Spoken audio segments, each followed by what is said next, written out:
Couple things first that congratulations for coming today. I'm sure these guys will attest when we went to the university, there was no such program like this. As I've heard a few stories today, CAPS was a laminated folder next to a pool table up at the top of Ida Noyes. And I didn't know where, I never went to CAPS my entire career. So to have a guy like Jerry, who you guys owe a lot to, pushing this, making it happen. Not only the alumni network, which Harvard, Stanford, these guys push their alumni network much more than UChicago did until recently. But to have somebody like Jerry, I really want to acknowledge him, pushing you guys into creating classes, creating the beginning of a curriculum, bringing back alumni to talk about what it's like to run startups and to be on that roller coaster is awesome. And I will say now that probably one of you in this room will easily make $10 million before you're 40. A couple of you will make $1 million. And a lot of it will be because of that man, Jerry, getting you to these places, getting people to talk to you, talking to people like us, suggesting classes for you guys to fill out after the core. So you guys owe a lot. I wish I had a Jerry, and you guys have one, so there you go. Congratulations. Well, the coolest thing I think about this group, if you'll notice if you've been around all day, is I'm sure if they all stood up, you'll see we're the only guys wearing jeans. So that's a plus. We may be living in our mother's basements, and we may not know where our next paycheck's coming from, but you do get to wear hoodies and jeans, and you get to work from home. Is this not founder formal? This is founder formal. This is. I actually went, I was like, did you do the coat? Should we do it? I mean, it is UChicago. I don't know. So I was thinking about wearing a tuxedo T-shirt to really take it up a notch, but I decided against it. Even shaving was an option. I was debating. So. So the lifestyle, up until obviously recently, there wasn't much of an entrepreneurship push at UChicago. Even in Chicago as the city, there was no incubator and no merchandise mart when we were here. So you guys are really on a precipice of learning at one of the best institutions, universities, having now the support of not only a major city with lots of money, lots of transportation, lots of creative use of mind.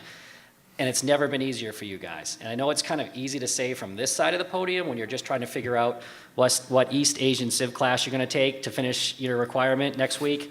But this is an awesome time to be you guys. It's never been easier to start a company. It's never been cheaper to start a company, whether it's technology or labor. And the biggest hurdle, I think, that comes with the startup world is everybody wants funding. Where do I get the money to do it? It has never, ever been easier to get funding. There's at least 10 or 15 sites now that if you have a decent idea, you don't even need a product. You can literally just put your idea up and people will give you money based on your idea. It's amazing how open it is now to take your idea. And if some of you saw my talk at Merchandise Mart, Lean Startup, huge fan, read it, keeps all your costs down. You can test any idea that you have for anything for under $1,000 now and at least be able to get feedback and build a customer list. So I'm going to go real quick. We have obviously a tech-heavy crowd up here. If you've read your manuals, we have websites, e-commerce, banking, apps, which is obviously the generation of the famous quote by Prince that the internet is dead. And then it came out in Wired magazine, they agreed. Apps are certainly something you certainly want to talk to Kush about and listen to. I graduated just to kind of identify where you're at. Had no idea. I was a public policy major, graduated in '96, did not have a clue what I was going to do for a living. Some friends were going the Wall Street route. I'm sure you know the pressure to be an investment banker or a lawyer from UChicago or a doctor.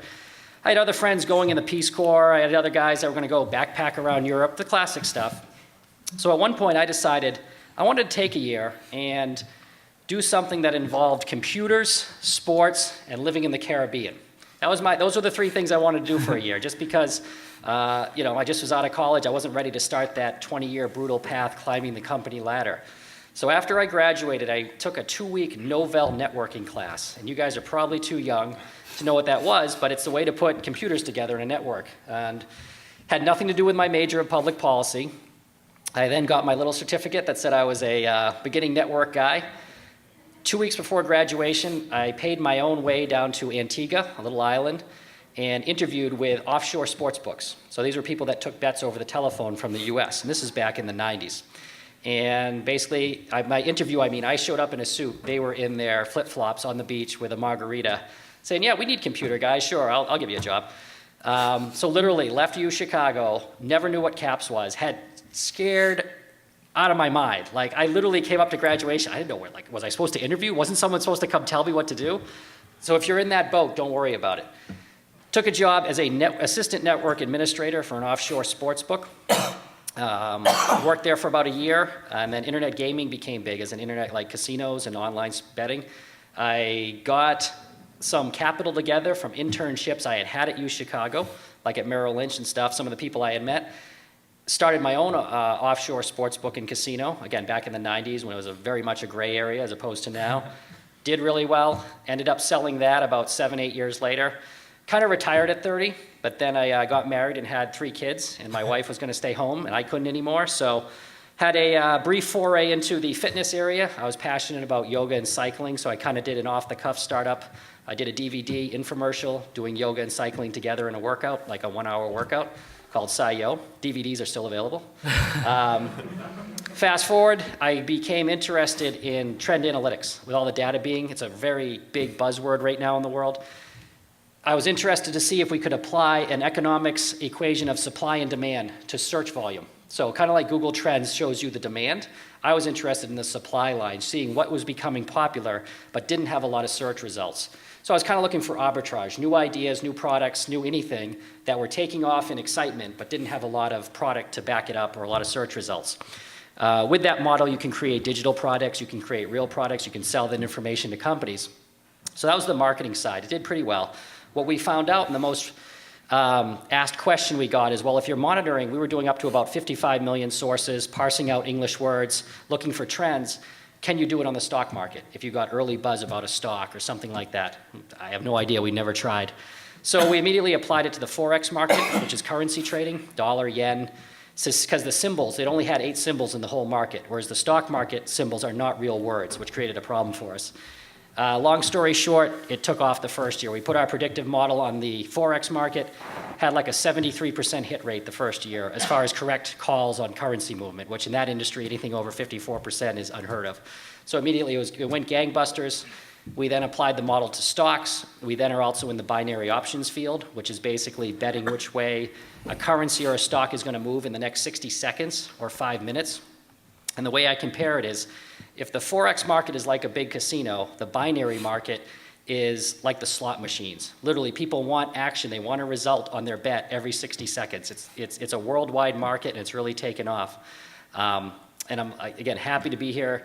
A couple times with Jerry, I've spoken in the past, and these guys, I'm going to let them kind of give their, I think we'll start by just saying where you were at leaving the University of Chicago, what you thought you were going to do, and kind of where you're at now. So kind of like a bio, but starting with, as I left UChicago, this is where I was at. So you want to go first, Dan?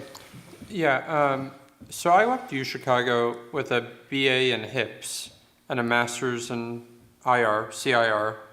And I was going to go work in DC, basically being someone's coffee gopher for a couple of years, and like maybe trying to eke out some kind of like foreign policy career. I had no clue.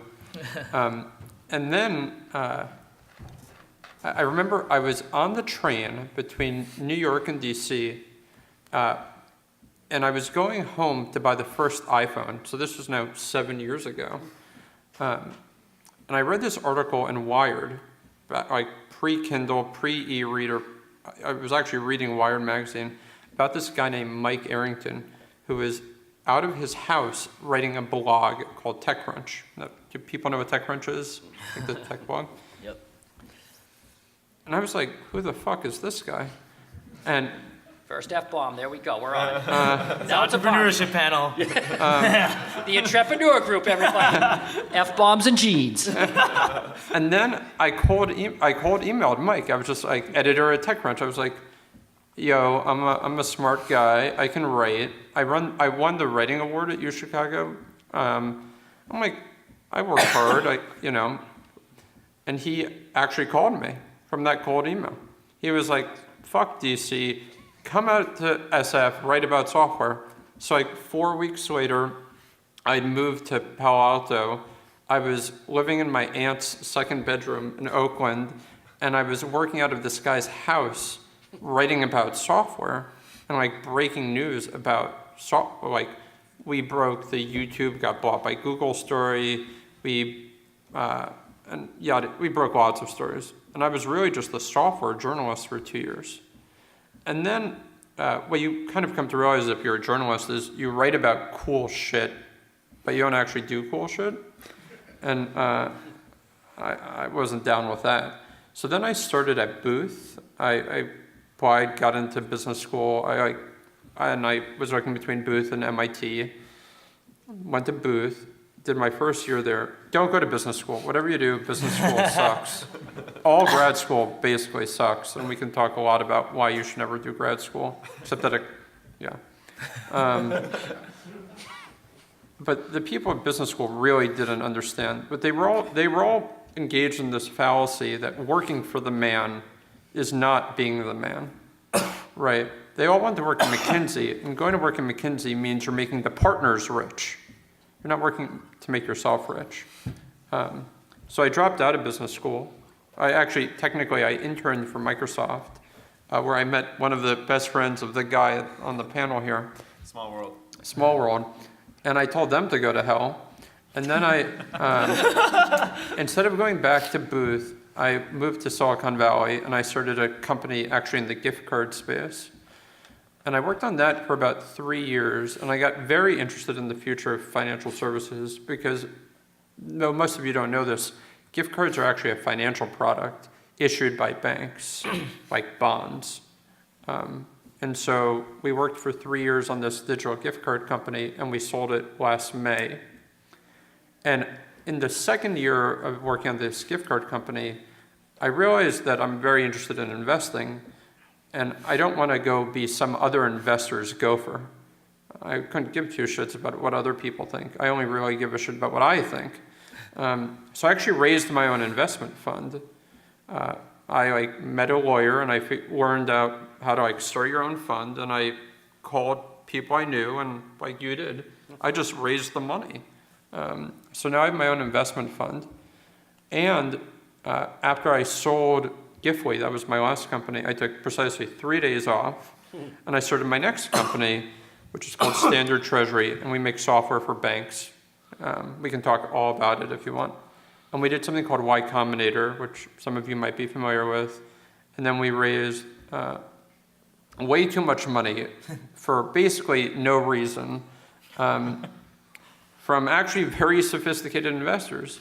And in fact, it's amazing, banks, like the biggest banks in the world that you've heard of, are buying my software. And we haven't even written it yet. So it's great. Lean startup, yeah. And I'm trying to hire software engineers as quickly as I can to fix that problem. One thing I'll point out before we move on, left U Chicago, kind of no idea. So if you're there, it's okay. Thought he was doing one thing, pivoted, whole new world. Go ahead, Kush. So I graduated in '09. I had an econ degree. Took a lot of random courses though. I took math, stat, econ, physics, comp sci courses. So I don't know, I guess econ was the degree I finished. I don't really know why.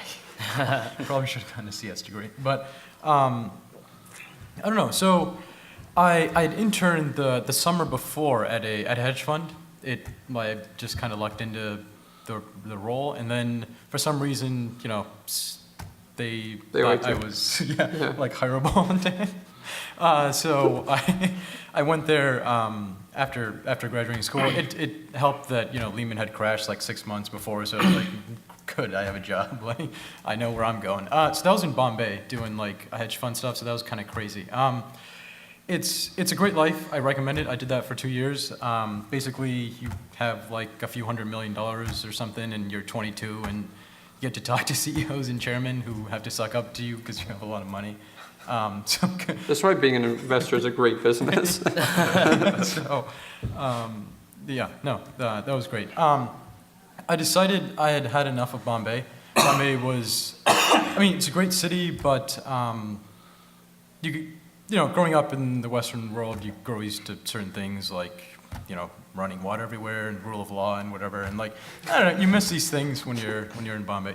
It has its advantages, so I don't want to knock it. But I was at the point where I was thinking hey, I have enough experience doing this kind of niche thing, India-focused investing, that I can always go back. So why not go to Silicon Valley, try my luck doing a startup. It was something that was kind of, I was ruminating on for a little while because, you sit across from these CEOs and chairmen for enough time, you're like, maybe I could do what they do, right? So came back here, took like an intensive software engineering course. It was like 8 weeks long, taught me how to like make a website. And I was thinking like, hey, I went in thinking like, hey, I'll make some sort of website startup, something like that, whatever. But then eventually I ended up just doing basically the same thing. So now I run like a programming education school. Originally we started doing it as the iOS version of that, but found that a web development product, like focused program was just made a lot more sense. So that's what we're doing. Oh, and my funny thing. The best thing by far about my UChicago experience is that's where I found my co-founder. So it was somebody that I'd known for like 6 years when I'd started the company. He was somebody who I'd always go to for questions when I needed help with math or physics or something. So fantastic teacher, just seemed like a great startup to do. And that's where I am. Kush, could you just tell them what your company does now? It's an awesome Yeah, model. sorry. So what do you do now? Yeah, sorry. So I run this company called App Academy. It's like a intensive software engineering school. So 12 weeks, we take you from no experience to entry-level software engineer. So we place people at like Stripe and Facebook and Square and like a lot of these big like Silicon Valley companies. So we're happy. We're in San Francisco, New York, and things are going well so far. What's the business model? So the way we collect tuition is, I guess, a bit unorthodox. So what we do is we don't charge tuition unless if you find a job, and in that case, we take 18% of your starting salary over the first 6 months. So it reduces risk dramatically for people because you don't have 15K kind of upfront payment or something. Then plus, we let people live at the campus. So basically, it's just, can you fly out here? If you can, we'll get you a job for like $90,000 or $100,000. So I think it's a pretty good deal. So I'm Patrick Yoon. First thing I want to say is it's kind of disappointing to see like the turnout today. Jerry, next year we need to make sure we get the earlier spot. I'll help you with that. But yeah, entrepreneurship, this should be actually the most exciting panel out there because like I was sitting in the finance one before. That thing was really, really, really boring. I worked in finance and I know how boring it can be. So it's like, you guys are in for a treat. We'll teach you how to go bankrupt and make your next 100 million within 2 years. So I promise you that. But if you haven't burned at least $10 million of someone else's money, you're not doing it right. You're not living, exactly.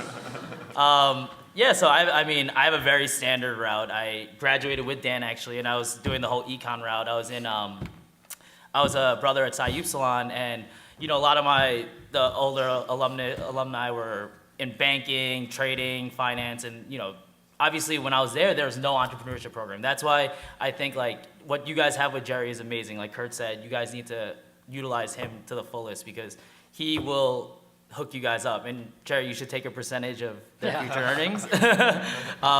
So I did econ. Obviously, the thing about UChicago econ, it's really not applicable to real world, application. All I know is supply demand. That's all I remember. So went into trading actually, and when we graduated 2008, it was obviously the worst time in financial history. Obviously, you guys know, you guys might have been a little younger, but no banks were hiring really. Like, obviously Lehman was done, but JP and all these other banks are coming. They were only hiring one person, 2 people maybe. Those people got fired within 6 months anyway. So took a job at a proprietary trading firm here in Chicago. I had a lot of friends who were there, working there previously, and this firm was amazing because they actually gave you capital within a month of training to actually go out and trade. And we were trading fixed income futures here in Chicago. And it was an amazing time because people were making millions of dollars at 22, 23. And then 2008 hit, we came in and I was like bright-eyed, bushy-tailed, being like, I'm gonna be a millionaire this year. I was like, sweet. So, in that time when the financial crisis was happening, obviously fixed income rates were going bonkers through the roof, right? And stuff that people have never seen in history. So I saw people in my office, 40-year-old traders who made $1 million within a minute or lost everything they owned. And it was like really crazy to see. I saw people getting dragged out, holding onto their computers. It was a crazy, crazy time. And I was training and sitting next to some guy who literally made $1 million in 1 minute. And he got on his phone with his mom and he's like, Mom, I fucking made $1 million. And he came back the next Monday with a Maserati. No joke. Like, true story. It was the craziest thing I've ever seen. So me and all my training partners, we were all like, dude, we're gonna make so much money here. And it was a very unsophisticated way to trade. It's literally mean reversion trading. So what it means is like, basically a monkey could do it. It's like if you see a pattern, it's all pattern recognition. So like, let's say a trade goes here, here, here, here, up and down, but it doesn't break this barrier. When it gets to the top, you sell it. When you get to the bottom, you buy it.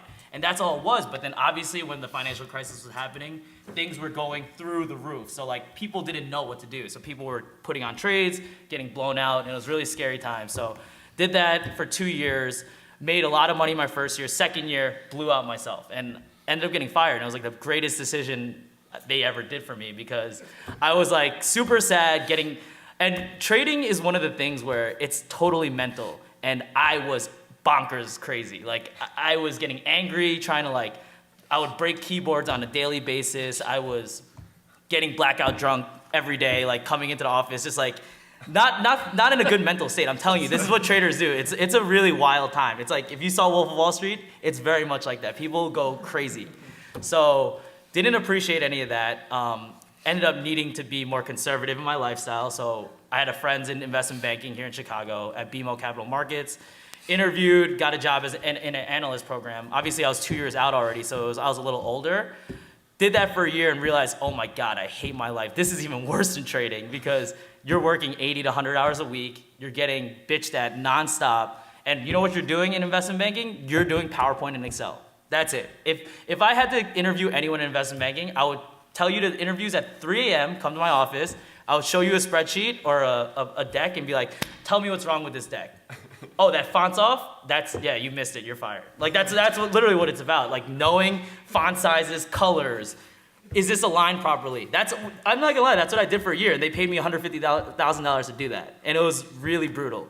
So I ended up knowing that I was gonna get promoted to an associate position. And I was like, I should take this. Everyone wanted me to stay. And I was like, if I do this, I don't respect anyone who does this. So I was like, if I do this, I'm gonna have to be this lemming for the next 20 years and probably it's a conservative way to make millions of dollars, but it's not what I wanted to do. So took a big risk. My mom wanted to kill me, quit, had no plans, got in contact with some UChicago, like my other friends from UChicago, and started this tutoring firm here in Chicago. And it was very basic, just was tutoring kids. I thought it was fun. Opened up 2 offices here. My friend runs it. It's called BEC Incorporate. This guy, Carlos Becerra, he runs it. And then during that time, I started getting really involved in technology, just reading a lot. And I think there's so much access to knowledge out there on the internet. So read as much as you can. TechCrunch obviously is a great one, but there's so many different sources. Got involved in technology, started a passion project called Roomaloo.com. It was a roommate matching site using algorithmic matching. You answer some questions, kind of like an OkCupid. And then OkCupid actually ended up coming out after I talked to Sam Yagan. I still think that he copied my idea, but he came out with this project called Go Crashpad, which is very similar to what we did. It ended up closing a couple months ago, but did that as a passion project. Never really got any traction with it. Really didn't know anything about tech. Didn't know about funding or anything like that, but it was a great experience and I failed at it, which was totally fine. And got together with a couple other partners that I met through finance. We raised a lot of money, like upfront, for this seed project called Repio, which I'm working on now, and now have grown it for the past 2 years, and it's hopefully pretty successful. So that's Patrick, what's Repio? Could you say what do you? Oh yeah, so Repio, what it is, it's a social commerce platform where you can discover really unique lifestyle products in your backyard, basically. So there's a lot of amazing, unique retail stores out there by neighborhood, by different cities that you guys just don't know about, right? So we're trying to connect small businesses with new customer bases, and through that, giving them a platform to sell on, and on the back end, giving them big data. I hate that word, big data, but giving them data analytics and all this stuff. So it's just a really nice way to discover unique stores in your area and be able to shop them directly, see real-time updated inventory, and have them drop ship anything to you. So if you have a favorite store in Chicago, in like Bucktown, Wicker Park, Andersonville, these different neighborhoods, I'm sure they're on our site and you can actually access them without having to visit the store. So that's what we do. I'm gonna mention like a few patterns. I've been fired twice.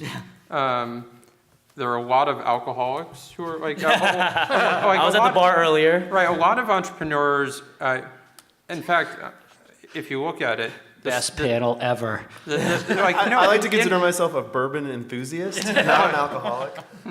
if you, Talk about strip joints next. Hold on. I mean, if you look at it, actually, a lot of entrepreneurs like have pretty fucked up backgrounds, and there's good data that actually says that the more fucked up your family, the more successful you are, and like a lot of them have like deep psychological trauma, which is like what makes you like not a very good employee. Yeah, but that's the last thing I want to say is like, you guys are young, and what you guys do now is, I guarantee you, not what you're gonna end up doing in the next year, 2 years, 5 years, where you end up. I'm sure you guys are gonna go through a ton of different paths, but it's like, I know a lot of people used to freak out. I even did when I was in school because I did the econ route. Oh, didn't get that internship, cry my eyes asleep. Oh my God, like I'm a failure at life. No, it's like, screw banking, screw all that. Like, do what you want to do, be passionate about it, and I'm sure the money will come, right? That's what people get married to all the time. And that's what I think entrepreneurship teaches you is like, if you're really passionate about something, whether it's selling dog furniture, I don't know, whatever, right? It's like, you can make money and the money will come. So just be passionate about what you do. But So, be long-term. yeah. That's the thing. So many people, investors, founders, they're short-term thinkers. Be long-term greedy, right?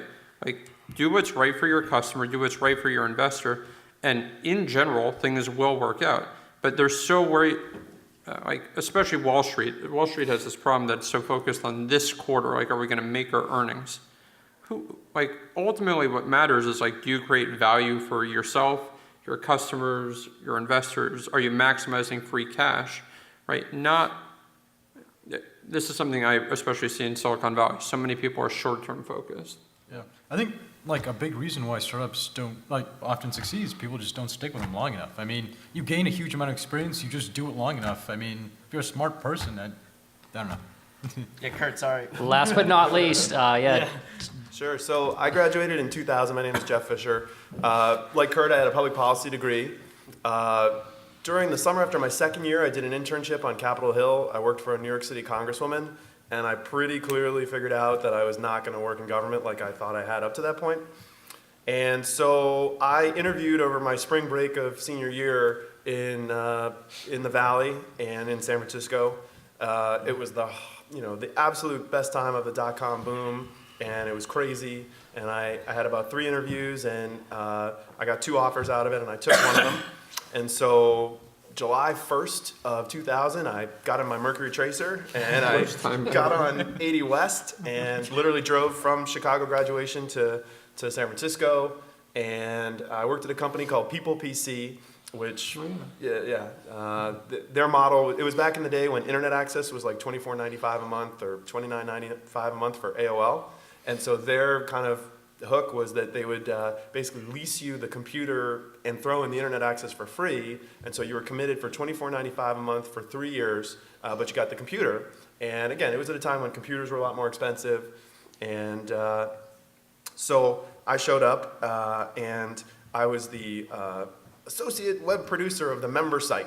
And so for the 1 million or so members that we had, when they would log on via their modem, I was controlling the site that came up when they logged on and selling them print cartridges and giving them tech support and things like that. And it was an amazing time to be in San Francisco. The industry standard roof parties were going on. I mean, there was just so many young people out there causing so much trouble. And then of course the bubble burst. So before the bubble burst, my company brought in wealth management advisors to kind of basically prepare us for the millions that we were about to make and to make sure that we had sound, wealth management Did you plans. guys go public?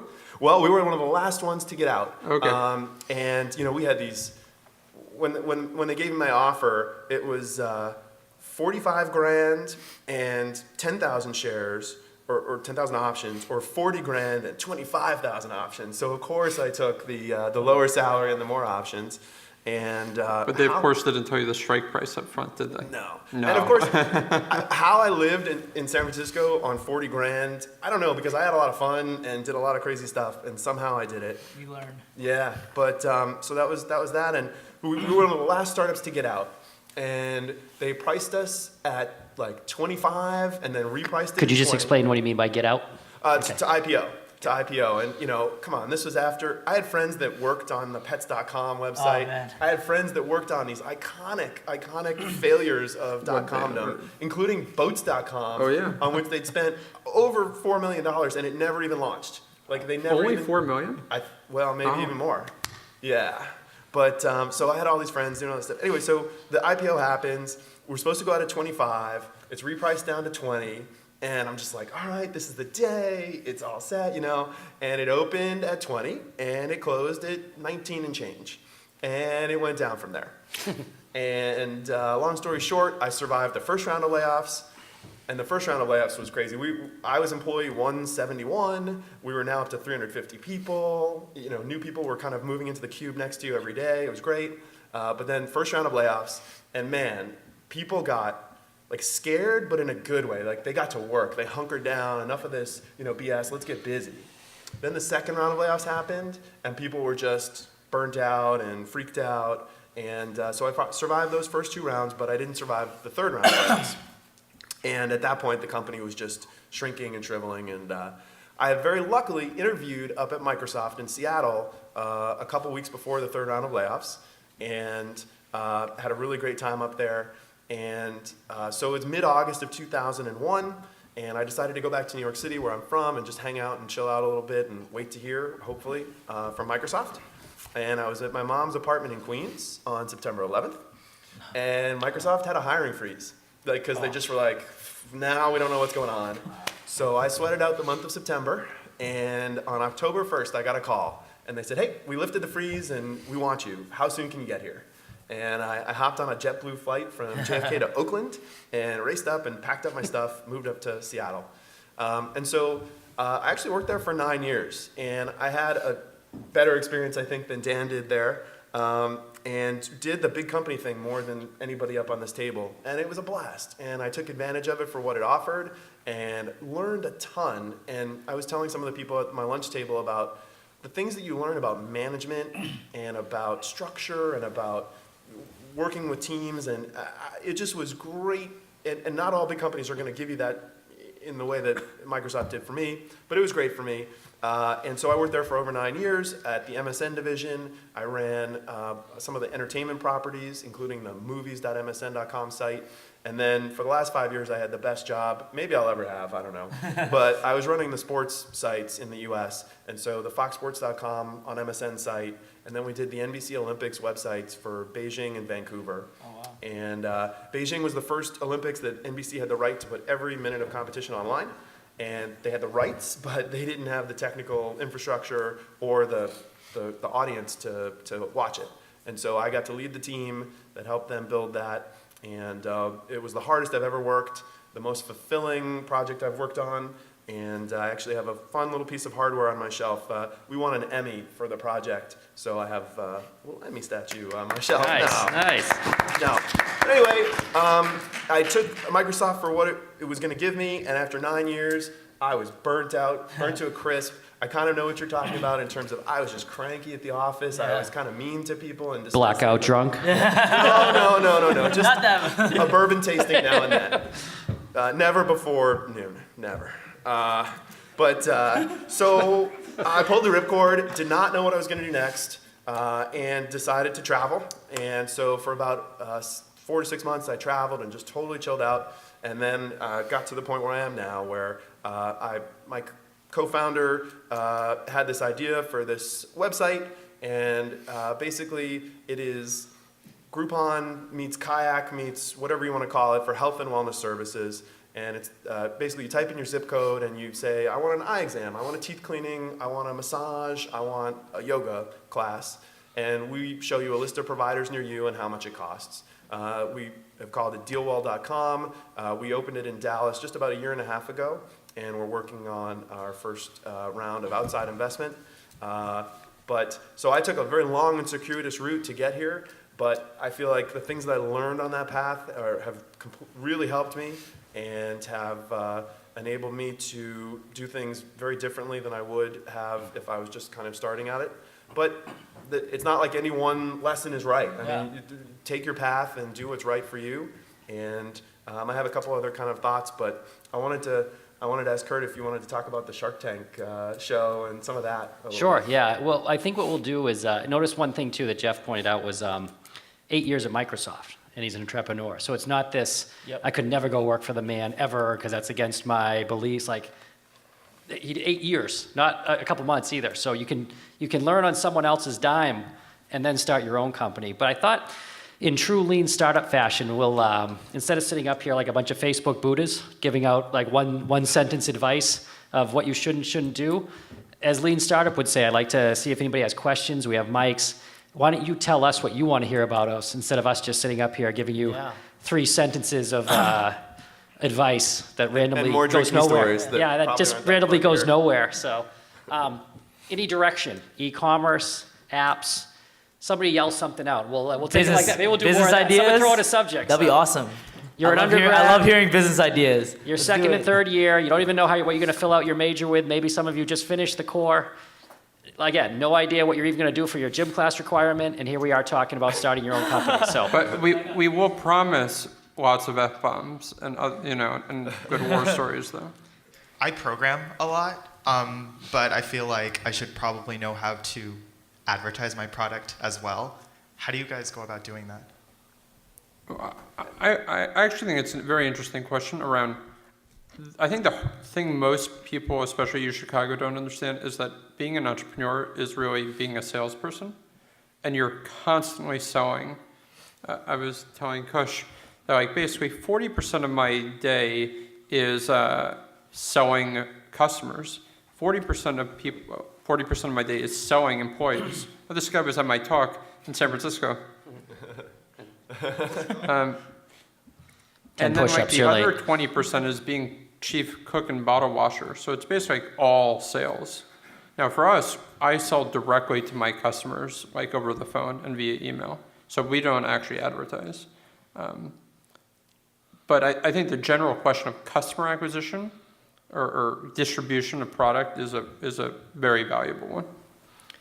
Yeah, I mean, I'll step in. I don't think there's like any right way to do it, but there's obviously like lean startup approach. There's a lot of access to a lot of eyeballs nowadays, right? Like social media is one of the best ways to advertise what you're trying to do, right? It is, you can access a lot of people. You get one right tweet about you, you can, you might have 100,000 people come to your site. Like who knows, right? So social media is a great outlet out there, but also like Google AdWords, you can spend a budget of like $50, let's say, and see if your idea actually will hit or if people are interested in it. There's a lot of different things. SEO, like SEM, there's like a lot of different ways at a low cost to advertise, right? So there's no right way to do it. Obviously a lot of these bigger brands, once you get more money, you can hire marketing people, you can hire, like do all types of crazy stuff, right? But to get that initial traction, and the one thing I notice is like I'm in the fundraising process right now. When I talk to a lot of investors, right? There's always a way to show metrics, right? And that's what they're always looking for, metrics, right? Like how many users do you have? What's the user engagement? What's the lifetime, customer acquisition? All this, like all these random things, right? That you can get off Google Analytics. They'll ask you these questions, but you can always show growth and show traction because like obviously my site, we might have like 12,000 users right now. It's nothing, but I can say that, we're growing 40% month over month, right? And that's like a great stat. So you can like, there's always a way, whether you have 10 people, 20 customers, or 20 million customers, you can show traction. So I think test, and keep testing, so. So we do something that's kind of, we try to take advantage of referrals. So we, like, a lot of the traffic comes in as word of mouth. So what we do is like, hey, if you like recommend somebody that applies to our program, they enroll, we'll give you $1,050. So it doesn't cost us anything kind of out of pocket, but then, once they enroll, we know like, hey, we're gonna make like 15 grand off this guy. Look, cool, like I'll give the guy who referred him $1,000. It's enough incentive that, hey, maybe he'll like tweet about it or put it on his Facebook or something. That'll reach like a few hundred people organically. But in terms of online advertising, something that I think is a great option for like people who have a very small budget, they're starting out, retargeting. Check that out. So like, ad role and perfect audience are ones that I recommend very strongly. So what does retargeting mean? That means that somebody visits your website, you drop a cookie, I don't know, permanent cookie on them. It follows them around, it spams them with as much ads as it can on any ad ad network it can. So It's very cheap CPMs, very cheap yeah, CPMs. yeah, definitely. And yeah. That was targeted. retargeting, if you want to write that down. But I understood your question a little differently. You're the computer guy. So in startups are a little bit like a marriage. You want to look for partners that complement you in what you're lacking. So I can tell you like to program. You're the guy who says, hey, we need the red button over here. We want this to do this. You might want to look for a partner that's the marketing big idea guy. Because those people, that's who I am in all the startups I've ever been, is the marketing, think about it. So it's hard to do a startup as a single person, but if you're looking for people, you probably don't want to get another computer guy to team up with. You want to get someone who I know how to drive traffic and I know how marketing works. So if I heard your question right, it would be, look for someone. It's always nice to have someone to bounce ideas off of, and that complements your weaknesses. You're probably a great, strong computer guy, but you might not be into reading marketing material and reading what's going on. So that's the kind of guy you want to team up with, where a guy like me wants to team up with a computer guy, because I don't know how to program. So look for that yin and yang to connect you. Okay, we have a marketing guy, we have the computer guy, do we need an accountant? And that's kind of how the startup forms, is that I'm doing all the ad stuff, you make sure the website works. So. And if you look at it statistically, solo founder companies fail at a much higher rate than companies with multiple founders. 2 to 3 founders is like the statistically optimal number. Yep. I would say so I also invest for a living. I've invested in 2 solo founder companies, and one of them went belly up within a year, although I did get 65% of my money back. We invested in another solo founder company that's doing really well, but that founder was able to attract a really good core team around him, even though he is a solo founder. So I think if you want to go it alone, you just need to understand that it takes a community. Yep. Yeah. Well, okay. If you're going to go alone and be successful, notice he's got a great team. Well, that's not really alone. So he solved his problem. But yeah. Just kind of, specific question on the exact other side of Kamal's question is, how important is being able to do programming in computer science? I mean, who here codes?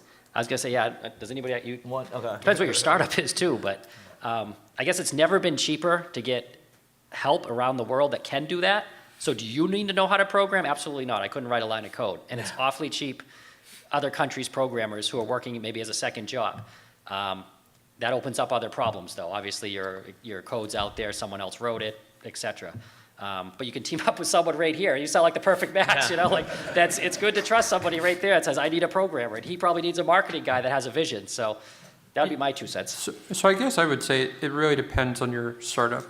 Yeah. So for my startup, I sell extremely secure and sophisticated technology to Fortune 100 companies, and we can't outsource our software development.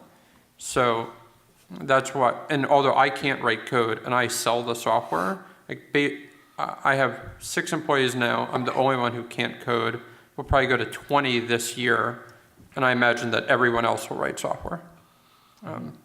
So I have very smart people that want to come work with me, and I just won't hire them because they don't have the skills that I need. And then my website, we have 5 employees, and none of the 5 FTEs code. Our thing is a consumer marketing play, and you just need decent programmers that can just put buttons where we tell them to put them. And so we have vendors, and they're based in Texas. We chose not to offshore, and we're very pleased with that decision. There's really great folks that you can get for surprisingly affordable rates. And so, 5 FTEs, no coders, but I do want to put in a plug for code.org. One of my former bosses at Microsoft runs it, and he's one of the most amazing people I've ever met. And if you've ever kind of been curious or wanted to just dabble and see if it was something that was interesting to you, there's a lot of free resources there at code.org. Yeah, I mean, and what Jeff said, my site is very similar to what he does. It's a consumer play, and while there's some sophisticated stuff on the back end, there's a lot. There's 6 full-time members of my company. We have 2 coders, and we also have 2 that are outsourced actually in Bangladesh. But there's lots of people Well, I do think it's very useful to know how to code. It's not the be all end all, right? It's like, it's not gonna say you're gonna be less of an entrepreneur because you know how to code or you don't know how to code, right? So right now there are so many different options, right? And they're the most sought after people in Silicon Valley, right? The talent pool is thin for people who know how to develop and web develop or develop apps. So it is a very useful skill to have, but now there's if you guys were trying to start a business, do something, test any type of software, whatever. There are cost-effective ways to do it, right? Like like utilize companies such as elance.com, right? So stuff like that. There's tons of people who might not be living in the U.S., but who for a very inexpensive route will code something for you, and you can do that and test out your idea. So it's not like it's impossible and you need to know how to code to start something. So don't think that at all, because me personally, yeah, I can understand some of it, but I do not know how to code, so. I guess one thing I'd add is I'm actually pushing Dean Boyer to add like an intro software class to the core, because I think just as everyone needs to take like at least one math class, everyone should know at least rudimentary computer technology skills. Yeah, my high school just added that, mandatory. It used to be keyboarding when we went to school, typing. Now it's actually a year of coding or a half year, whatever it is. So I've got a question about like startup failure, because we hear a lot about low success rates. People who manage to get a team, get a bit of money, but then they just don't really gather traction and it ends. So like there's a phase before that when you have some bright guy with an idea, and between like getting the idea and like getting like the very minimum to actually like establish a startup, like what do you think is the failure rate there? Like how many smart people do you meet who have like a decent idea when you say like that could work, but they just don't manage to like get a team, or they just don't manage to get it like on speed? So, well, just be clear. What makes startups successful or not is building something people want. If you can't build something people want, you don't have a company. And that's why I think like we see a lot of coders become entrepreneurs, is they can build the thing itself versus need to partner with someone that can build it. I think there are like probably like 99.9% of smart people that have like good ideas don't take the next step. Mm-hmm. And like even 90% of very few startups can like very few founders can convince another founder, then to convince people to give you money, then to convince customers to pay you for your shit. Like there are all these gating mechanisms. And so really what starting a startup is doing is like around amassing the resources necessary to produce things which people want to buy or consume. And what that really takes is the founders to create the necessary catalyst. Like you have to create momentum out of nothing. Like you have to basically will it to exist. I just want to reiterate what was said earlier, which is that now is an incredible time to get funding. And so one of obviously the major things that prevents people from getting from 0 to 10 or 20 is funding. They need to earn money so that they're doing a day job and trying to work on the idea at night. But even in Dallas, and I know it's just exponentially more so in New York, the Valley, and I know that Chicago has a budding scene too, but incubators, all sorts of angel funding opportunities, opportunities to get 20 grand, 50 grand, and a place to work. There's just so much out there right now that's really not an excuse. If you have an idea and you believe in it, there's no excuse. If you're in the right kind of couple of cities, and at some level, if you really have an idea and you really think it's hot, you should probably be in the Valley. Yeah. My advice is like, the best advice I ever got was like, an idea is just an idea, right? Everybody has good ideas, but nobody, like he said, 99% of people don't execute on it, right? And it's funny in technology now, whatever you're doing, there's gonna be 10 plus people who are doing what you're doing. There's no question, but it's all about execution, right? There's a lot of shitty companies out there who make it really big because they execute it correctly. And there's lots of amazing products and innovations that have never made it to market because they've executed poorly, right? So execution is the biggest thing, right? Building a great team. And that's why, again, like Jeff said, there's never been a better time to start a business, right? And if you have a good idea, just go for it. I mean, you're young. There's lots of resources out there. Jerry will help you. But there really isn't a better time to do something right now and take a risk, because you guys are young, and whether you fail now, you're gonna have tons of different failures, I guarantee you, right? And you gotta live with that reality that failure is a high probability. But knowing that, like, this is already my third venture outside of, my financial career, what I was doing. So there's lots of failures that are gonna happen. And I think coming to realization about that early on will help you move forward. So just remember that execution is the key, right? And I know when I was in college and even younger, like, people are always like, oh, I'm not gonna tell you my idea because you're gonna steal it, right? Or I'm not gonna tell you my idea. First off, there's probably some people you shouldn't tell your idea to if they're in your same industry or whatever, like, I don't know, like competitors or whatever, right? Like, I'm not gonna go to another e-commerce platform just trying to do what I'm doing and tell them my ideas, right? No. But when you're in that position, like, I could throw out an idea that could make $1 billion right now to every single one of you, and if you guys all started to build it, you guys will not be at the same endpoint at the end, right? Everyone's gonna have a different thing, right? Everyone works differently. Everyone builds a different team. So that's what I'm saying. It is all about execution. The idea is just the beginning and just the start. So This is something we talked about when we met after lunch, which is that the thing that blew me away after leaving Microsoft, which was a big company and guarded, and you were totally secretive about your information, and you didn't tell people things, was being the founder of a startup. Man, I meet people in the most casual, weird settings at a coffee shop, and after they find out what I do, they start asking questions. Oh, how much have you raised? How much are you looking to raise? Like, how are you doing? And personal business questions beyond that. And so getting comfortable about telling people things that you would just never in a corporate business world tell to people.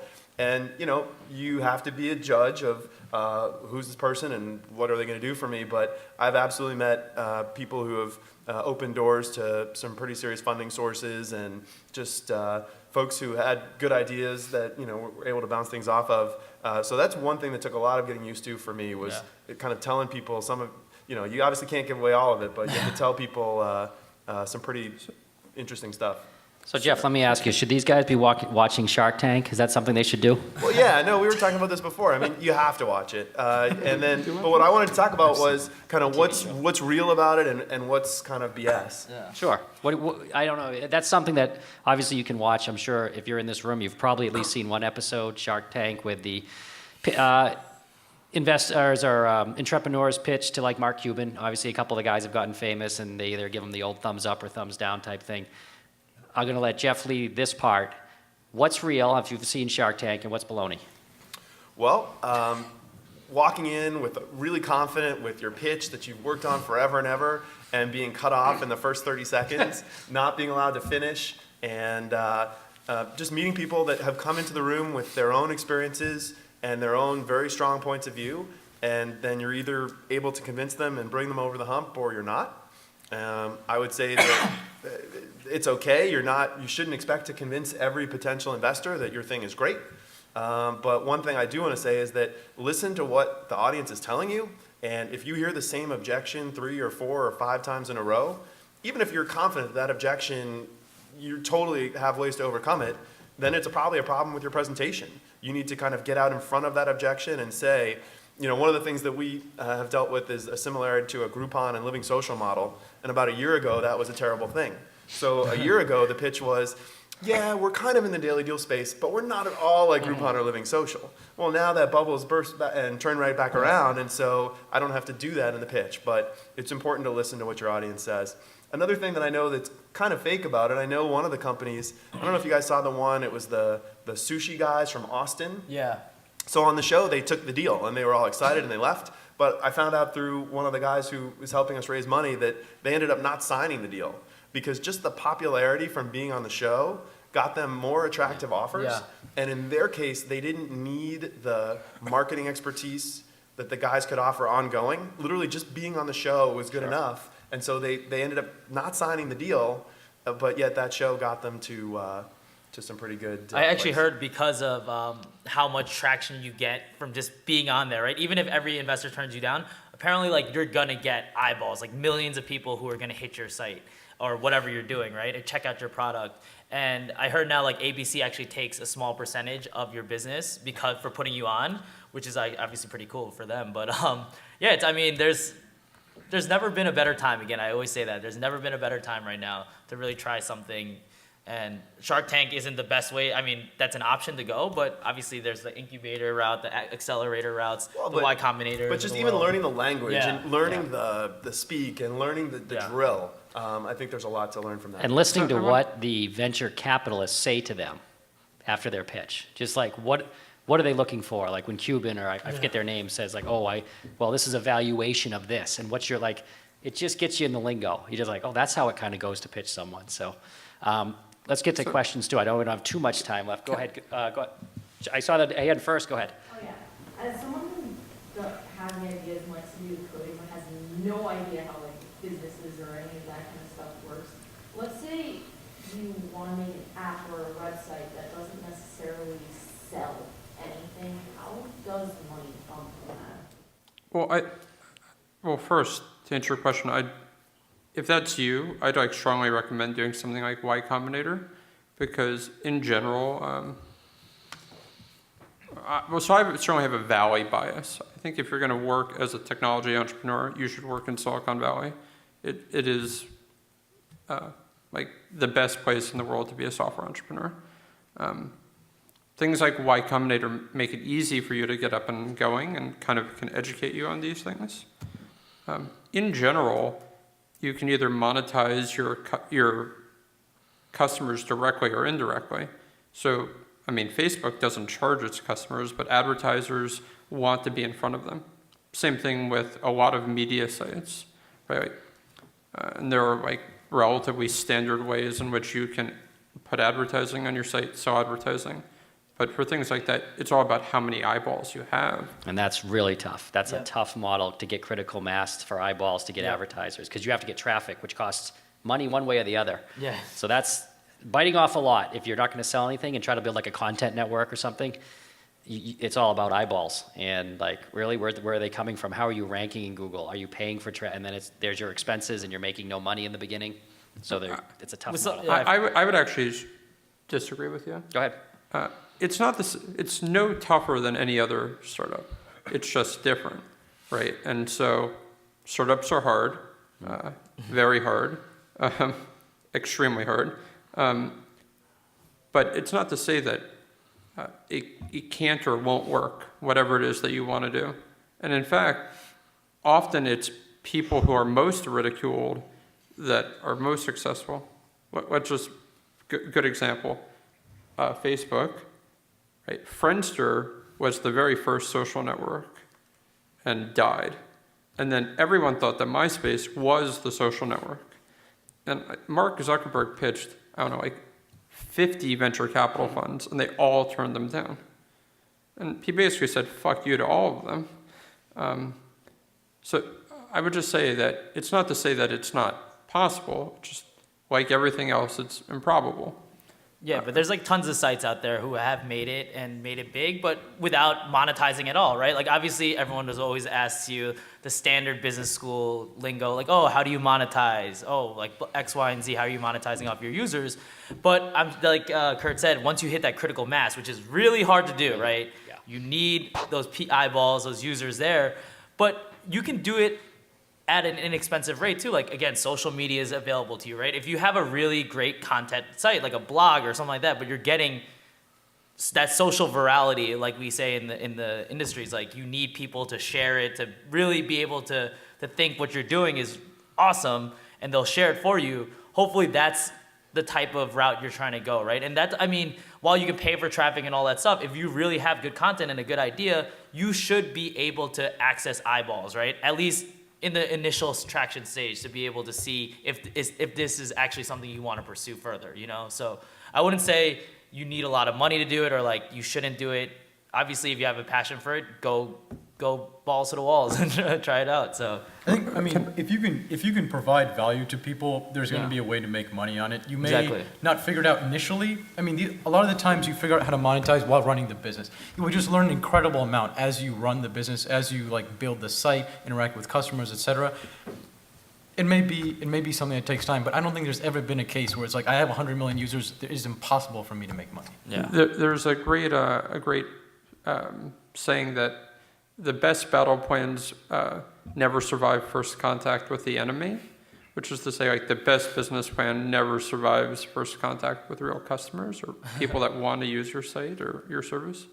I want to say one thing, which is today they were talking about the fact that going to UChicago is like basically buying stock in the UChicago company, which is totally wrong.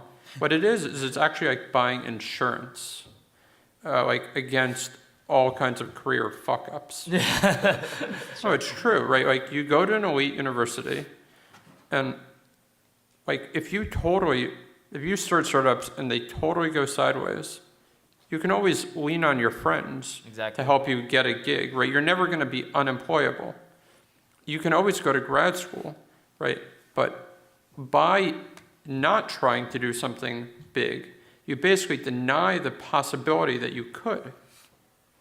And why would you deny that that's even possible?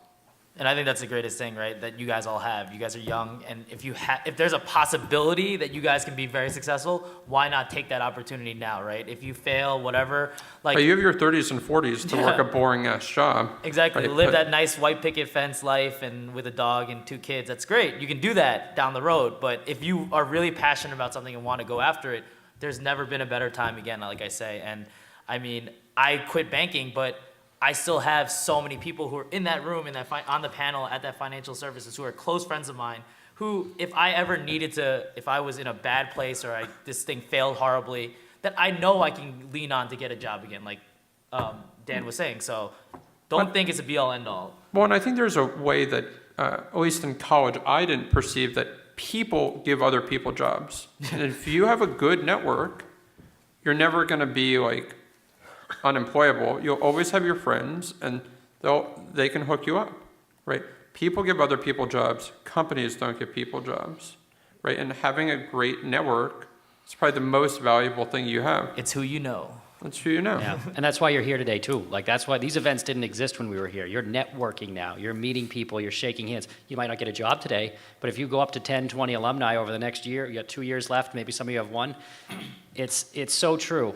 I sat in on 2 of the earlier discussions, and both people who were on the panels had stories about one guy made a big success because he curled. He did like the ice, the rocks on the ice, and his curling partner said, "You're a great guy. Can we offer you a job?" He's now like runs a venture capital firm. It's just these quirky. My dad knows. My dad's friend knows this guy. I got to talk to him. Is what I heard from one of the students. One of you guys.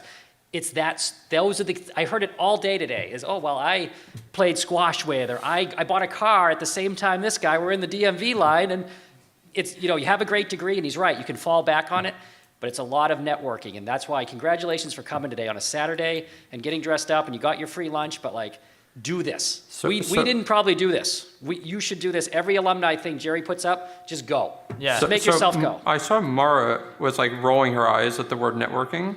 And I was definitely that kid who like rolled my eyes at whenever people said to network.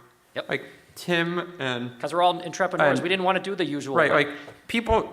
I was a good schmoozer in college, still a good schmoozer, but like I never really like took it as like a valuable thing.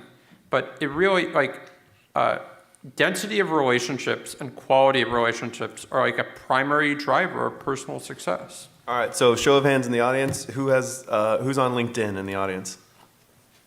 That's a good sign. Nice. Yeah, definitely. Maybe we should make the other people stay and shame them. But I'm telling you, LinkedIn is actually a great way. Even me as a co-founder, I've met with so many different co-founders of businesses that are in my industry or like I want to reach out to. You can direct message people. But LinkedIn is such a great resource to use. So utilize that. Meet new people all the time. Always be open. Don't ever be closed-minded, because that's the worst thing you can be. So don't ever be like, oh, this guy, I shouldn't meet him because he's not gonna help me out or whatever. Don't even think like that. Just be open. Maybe one piece of advice I always give is try and give before you ask for something. So always think about what the person does and how you can help them be better at what they do. And people really don't expect that you try and like give to like even a new relationship. So whenever I meet with other investors, I always try and find new companies that they might be interested.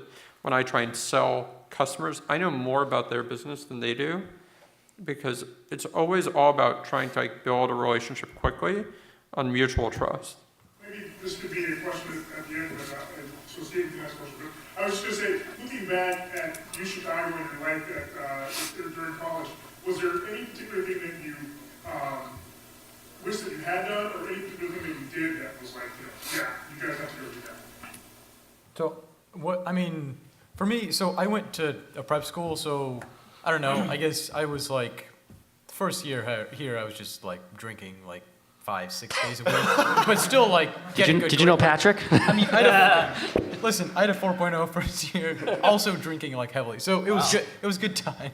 But I should have started a company. I should have I mean, to be honest, like you just have so much time in college. It's ridiculous. Right. I mean, you don't understand how much time you had until you leave college. But start a company. I mean, even if you're not starting a company, like build something that people might like. Build something that you want to build for yourself that you think a few other people might like. I mean. Start a blog, do anything. Just start. Yeah. Just do something, get in the game. Don't like, be get complacent. exposed to it, like, you know. I have an interesting story. So like when I was in college, I went from 04 to 08, and like I would say one of the biggest regrets I have is not going abroad, because like I think traveling, I love traveling. I try to go on vacation all the time. And as an entrepreneur, if you're successful, you can actually do that. So it's not like you only get 2 weeks out of the year to go travel or whatever. But traveling, I think, is a great thing. You can see how the other side, how different people in different cultures operate, and it's just a great way to see, I don't know, culture, right? So I think studying abroad is a key that I regret. Another thing was actually my first exposure to internet that always got me excited was I started this company, actually joined a company called NoDorm.com. This was like 04, before like, I mean, right when like apartments.com and like the whole apartment craze was going, getting online. We were doing something, I was with a lot of bright people, but I just didn't know my foot from my ass. I didn't know anything about technology, internet, whatever, right? So we were aggregating and putting on all these Hyde Park apartments on one internet platform. And I thought it was stupid. I was just doing it to put on my resume. But realizing back then, now I talked to all the founders who, now they're very successful doing their own thing, from finance to even internet as well. We talk about it, we're like, wow, you don't know how much of a gold mine we had back then? Because that business, if we had plans to go into every university. We had plans, and we just all became complacent and lazy, and we were on spring break, we were getting drunk, we don't care, right?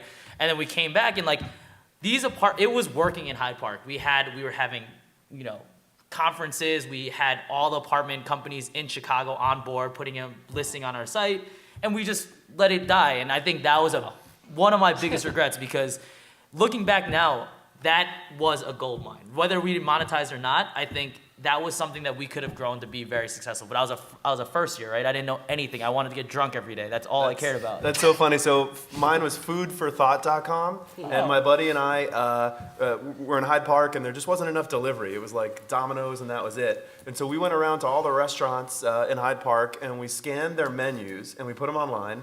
Literally just scanned them as images. It was kind of dumb, but we did. It was quick.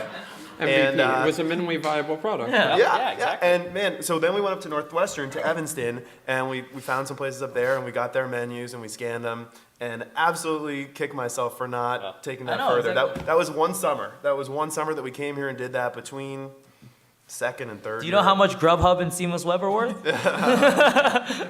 So So I also regret not going abroad. And the reason I didn't go abroad was because I was extremely involved with student government, as Tim knows. But that was actually a great experience, because with student government, it's like a lot of organizational bullshit, but that's actually a lot of life. A lot of life is organizational bullshit, and like making a budget and making sure it's right, yada, yada, yada. That's a lot of what running a company is. It's like a lot of not very sexy organizational bullshit. I did go abroad to Barcelona, and it was awesome. So another vote for going abroad. Screw you. I'll give you a tip. We talked about LinkedIn. Who here has a Google authorship code on their blog? Anybody done that yet? Do you know what it is? That's a big one right now at this age for you to do. So real quick, Google realized that they need human help in sorting their listings, so they introduced a authorship code so that you're tagged to any piece of content you produce on your blog or someone else's. You guys should start a blog for free with just install WordPress theme, hook up your identity to what you write. I don't care if you write about the Bulls, you want to write about your favorite meal, you want to take pictures from the dorm and put them online. What you're doing is building up a history with Google so they like, know, or trust you. And I can guarantee you within 7 years or 5 years, you're going to want Google traffic to something you're doing.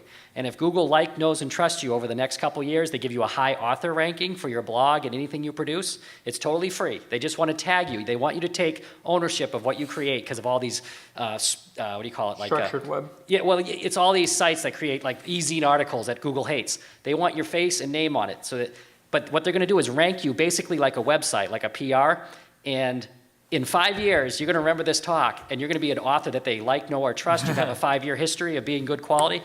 And whatever project you're on, you're going to want Google traffic. And if you're well liked by Google, you're going to blog about the new pet food delivery service you're working on, and it's going to show up on page 1. So go home tonight, start a blog if you don't have one. They're free. I mean, I'm sure UChicago even probably gives you the servers and the blog. Just attach the Google code to your name. Because a 5-year history with Google is going to be worth a lot, and you're going to get a high ranking, and you're going to be able to get free traffic, meaning if you write about your company or you want someone to read it, they're going to put you on page 1 or 2 right away because you've been with them 5 years. So there's something to do. Yeah, but the last thing I wanted to say was, like, if you guys are on LinkedIn or whatever, Google Plus or Facebook, and you guys are reaching out to, if you guys are interested in technology or different businesses and reaching out to these co-founders, founders, employees, a great way to get access to them is obviously, like Dan says, give something right before you take something from them. And I mean, most entrepreneurs were vain, insecure fuckers. So like, basically, highly narcissistic. Yeah, highly narcissistic. So basically, giving any type of user feedback is one of the best ways to get in our ear. Like if you told me, oh, I use Repio and I thought X, Y, and Z, and why don't you do this? I'm gonna be like, oh wow.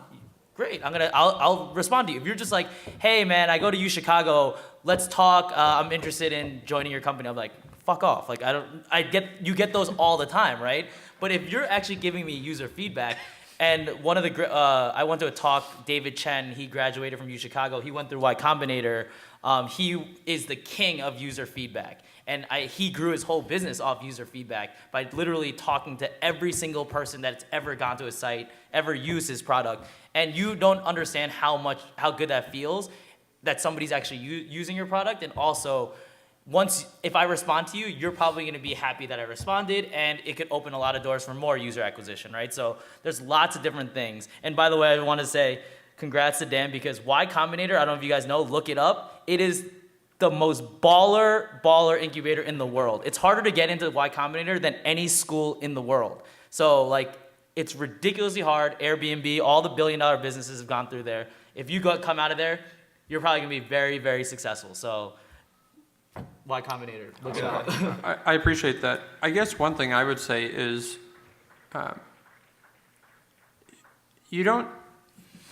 it's not obvious what becomes a big company. So Microsoft, back in the day, it wrote interpreter software, which is like the world's most banal thing, right? It basically turns machine code into a compiled language. And like Airbnb literally sold cereal for a long time. Right? It's like not obvious. So like the very act of starting is powerful. And you do non-scale, like I think a lot of people have this fallacy around scalability. Everyone wants to start a $1 billion company. You have to you start a $1 billion company by starting a $1 million company. And you start that by talking to one customer at a time. Yep. But you have to do non-scalable things to be scalable. And so to that end, you should all read Paul Graham's essays on how to start companies. I think they're some of the best around just very structured thinking about how do you start. Because if you start, then you have traction. And once you have traction, if you grow a company 20% month over month, if you just keep at it enough months, you'll have a big business. Yeah. Right? So just patience and fortitude. Yeah, so firstly, before the question, I just wanted to congratulate Mr. Patel. Like, in the past month, every time, like, there's like a Google AdWords involved, I see App Academy. It's called retargeting. Retargeting. Okay. Yeah, that's the point. Go ahead. But, I don't know if this was asked prior, but the question that I've kind of asked myself for the past couple of months is, to start or to get experience, or to add on another third option, to join something that is starting, to join a smaller firm, or to go into that larger firm, get the experience, and then go into it, or just graduate and then start. I think it's all about what you're trying to optimize for. So if what you're trying to optimize for is economic gain, the option of joining a early stage company is the worst, because you take the most risk, but you have substantively less reward than being a founder. For us, like, we only hire experienced professionals. We don't hire people right out of school. I think a lot of people in Silicon Valley like look to Google or Facebook to train people, especially software engineers, which is, I know you're a software engineer. Well, and it's kind of a matrix, right? It's like, how good is your idea? How good is your network? And how good is your business savvy and sense of what you're going to do? And so if you have got a great idea, but you don't have a network, or you don't have the business savvy, then maybe it does make sense to try and get some experience somewhere else and build a network that you can then leverage. So I think you have to look at some of those variables to figure out what makes sense. But the good news is, at the end of the day, we've all taken very different paths and very different courses in that, and it works out. So even if you're trying to make and you're just so worried about this decision, it's going to work out no matter whether you do it now or you do it later. I mean, my whole thing is I think it's a risk-reward play, right? So, I mean, obviously you can join a startup, you can join a corporation, you can do your own idea. It's all about, economic risk too, right? Like, if you were a trust fund baby who had millions of dollars backing you up, you don't have to worry about money. You better do your idea. Why are you gonna make 60K going to like a company when you have that fallback, right?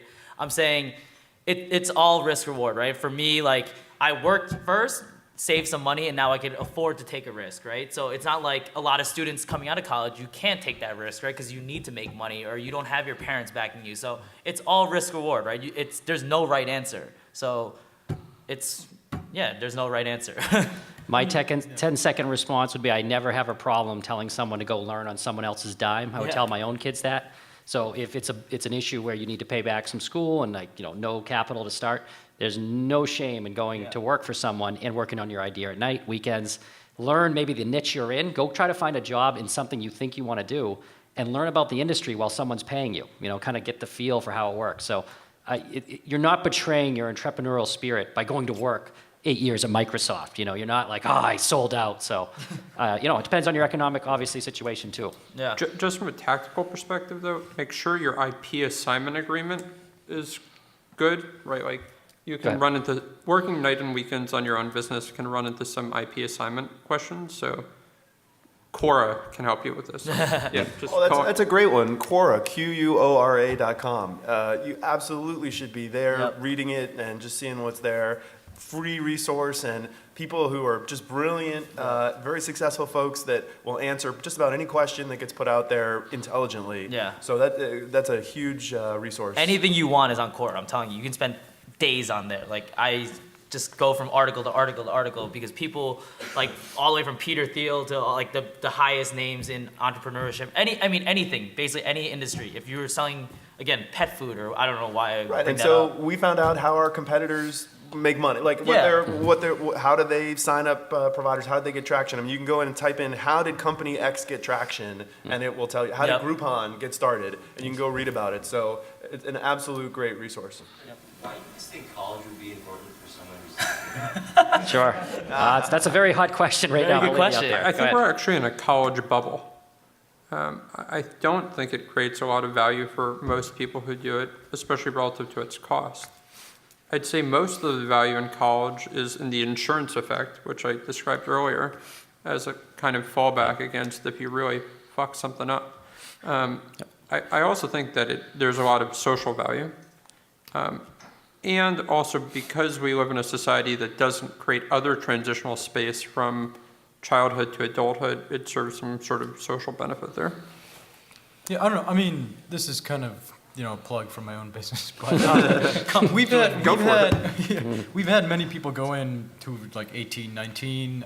We've had people without college degrees go through. It's like a 12-week program. You build a very strong network because the network is not very, it's not very big, but you spend 90 hours a week times 12 weeks with everybody. So everybody in the program is your best friend, and these are within 5% acceptance rate. This is the same. This is like Chicago. This is MIT. This is Stanford. Whatever, right? So very strong network. You launch into a $90,000, $100,000 job. You keep that for a year or two. That's kind of your insurance. You know, it's like, hey, I worked at Facebook for a year or 2 years. Right? I worked for name brand startup. So I don't know. I mean, I think we're starting to see different ways. I mean, it's not for everybody, but I think we're starting to see different things. You know, different paths other than college. I agree with 100% with Dan. It's an insurance policy if you mess up and like a UChicago degree, a college degree. I've had knockdown, drag them out fights over this exact subject with internet marketers who claim, well, college is a waste of time. I wish I never went. And my argument I always bring to them is, look, if you go on ladder.com, yeah, there's like 70 or 120,000 jobs paying 100,000 or more, and every single one of them at least require a college degree. That's why you need that college degree. Because if your first 2 startups bomb and you're in your mom's basement, great. You know, there's like I said, 99% failure rate too. So at least you can go get a job. Like Dan said, you have a network to pay your bills, to pay your rent while you're coming up with your next idea. If you don't have that degree, or you just went like, who needs college? I'm going to be, you know, boy, every one of those, you can always get a $100,000 job if you at least have that UChicago degree. You can get an interview. How's that? So. I said it's an insurance policy that you'll be able to eat. Go ahead, follow up, go ahead. Yeah, we can talk about it offline. Do you actually think it's an insurance policy, though, that's reliable? As opposed to, what would be your other option? A high school degree and then go for it? I mean, like, you're right, there's no guarantees in this world, but yeah, I mean, as opposed to doing what with those 4 years? I think an elite university degree is a relatively reliable insurance policy, especially in comparison to no. Right, and like, none. As opposed to what? Or a non-tier 1 university. Yeah, exactly. I think elite. Yeah. Sorry. Oh, but it is expensive. You know, I mean, I don't mean in terms of cost of like tuition. I mean in terms of opportunity costs. I mean, like, hey, like maybe it's a bubble right now in Silicon Valley. Maybe you could be out there for a few years. Maybe you can make a few $1 million, right? If you miss that because you're in college, you know, it's a very expensive education. I did an internship the summer before I came true. here. I did an internship at a nonprofit in New York City, and I helped with them with their website. And the guy who was my boss, he moved to San Francisco in September of '96, and I came to Chicago in September of '96. He had a mid-level marketing job at Yahoo, and by the time I graduated, he was set for life. And so I definitely look back and be like, wow, should I have, you know, gone to college, or should I have tried to go and do it? But those are bubbles. You can't predict when they're going to happen, and when, you know, you can't time the market. Exactly. You're now timing the job market in a way, just like the stock market. So I'm getting the signal. A couple more hands. We'll buzz through them super quick. Anybody want to get it in there before you got to wrap up? Can we wrap up and then, Oh, I'm sorry. Okay, I guess we're wrapping up now. So it was a pleasure talking to you guys. We're here. Thank you guys. Thank you guys.